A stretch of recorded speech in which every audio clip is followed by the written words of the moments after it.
l'habitude de se déplacer avec ses jambes, on a vraiment le premier réflexe, c'est l'œil et tout de suite les jambes, quoi. Alors que là, en fait, il faut faire l'œil et les bras, quoi. C'est un fonctionnement différent au niveau du cerveau et c'est hyper difficile, quoi.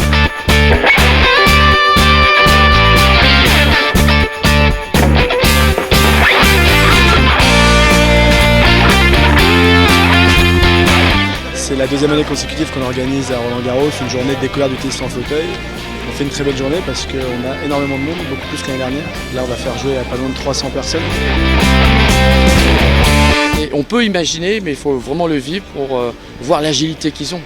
La façon de se déplacer sur le terrain, la façon d'anticiper, la façon de jouer, c'est hallucinant. Le coup de la raquette, on l'a, mais après, c'est vraiment la notion, il faut toujours être en mouvement en fin de compte.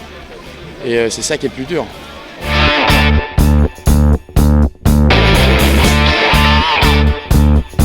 Ce que l'on voit aujourd'hui, c'est vraiment la démonstration que malgré ce fauteuil, on peut faire du sport, on peut avoir beaucoup de plaisir et on peut être très compétent, on peut être champion olympique dans cette discipline.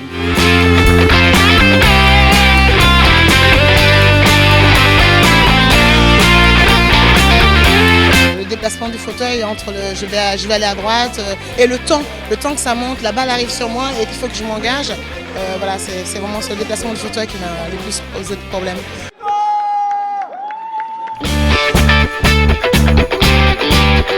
La première fois que je faisais un match, ouais, c'était la première fois qu'on comptait les points. La dernière fois, ils m'ont aidé. Et une première victoire avec Arnaud, il a été très bon.